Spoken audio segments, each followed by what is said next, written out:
Bien, continuamos con Francisco Alfaro, que es un tipo muy versado en todo lo que tiene que ver con conflicto, negociación, acuerdos, pero los acuerdos se consiguen si las partes que van a sentarse en una mesa se reconocen cada una como un interlocutor válido Exacto.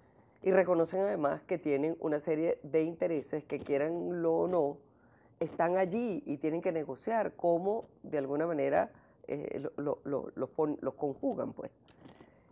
Hay casos en la historia, incluso en la historia contemporánea en el mundo, como el caso de la Guerra Mundial, la Segunda Guerra Mundial, etcétera, donde tú veías sentado ahí gente que sabía muy bien a dónde iba y por qué iba y qué quería conseguir, pero y ponían su voluntad política en función de eso. ¿Qué pasa cuando no es así? Sino que los que van con la intención de eliminar al otro, Claro. simplemente de ver bueno, cómo juegan para que el juego sea suma cero.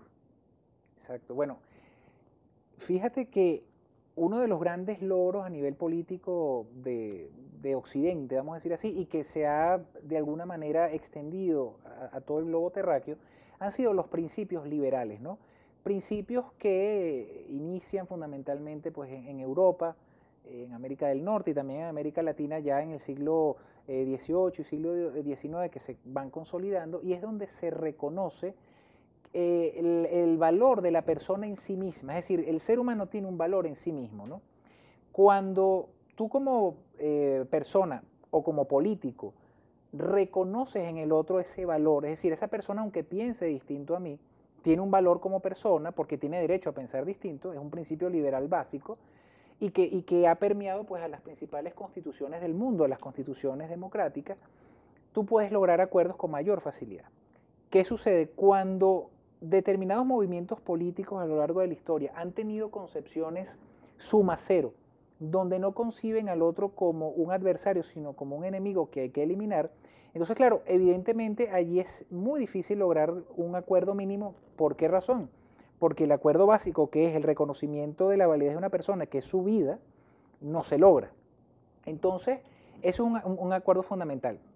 Lo comentábamos hace poco, cuando Inglaterra trata de negociar inicialmente con Hitler una paz, ¿qué sucede? Bueno, que mientras Inglaterra pues tenía una visión liberal, Hitler no tenía esa visión, veía al otro como un enemigo que debía ser eliminado. Entonces, evidentemente, ahí no hay punto de acuerdo. Cuando después los otros tres grandes líderes de la Segunda Guerra Mundial, que son Churchill, Roosevelt y Stalin, se reúnen, aunque Stalin no tenía una visión liberal bueno, de las democracias occidentales, pero en ese momento hubo un interés común que fue justamente frenar un avance totalitario, agresivo y además racial, que era el nazismo, ¿no?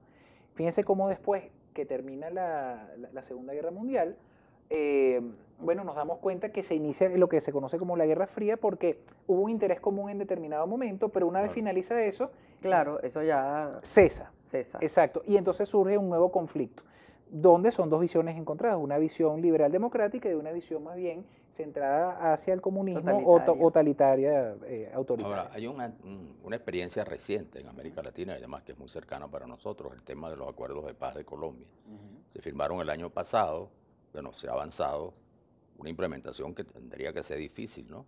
Si tomamos en cuenta todo lo que significó ese conflicto en términos de sangre, ¿no? De separación, de desplazados de su territorio. Y que bueno, pero ha avanzado mucho, hasta el punto de que la FARC dejaron de ser un grupo guerrillero, ahora son un partido político, van a participar en elecciones, han escogido candidatos, y por supuesto hay, como decíamos, las dificultades inevitables, que significan avances y retrocesos en algunos aspectos, pero allí está clara también la voluntad de las dos partes en crear un clima mínimo de convivencia. Claro. Tampoco es consagrar la paz perfecta que no existe. Que no existe. Pero yo creo que es una experiencia muy importante, ¿no te parece? Mira, sin lugar a dudas, el caso colombiano es uno de esos conflictos del cual debemos aprender todos los latinoamericanos, el mundo entero. Pero nosotros que somos vecinos de Colombia tenemos una historia común. El caso colombiano nos puede servir de ejemplo de lo que sucede cuando posturas que son absolutamente, que están en las antípodas, ¿no? Se enfrentan, pues justamente nos llevan a situaciones como esta. Es decir, más de 40 años de violencia, de exterminio mutuo, y donde al final, a pesar del intento de ambas partes de eliminar al otro, no se logra este objetivo. ¿Y qué sucede? Bueno, ambas partes entienden que tienen que sentarse, que tienen que ceder y que tienen que dialogar.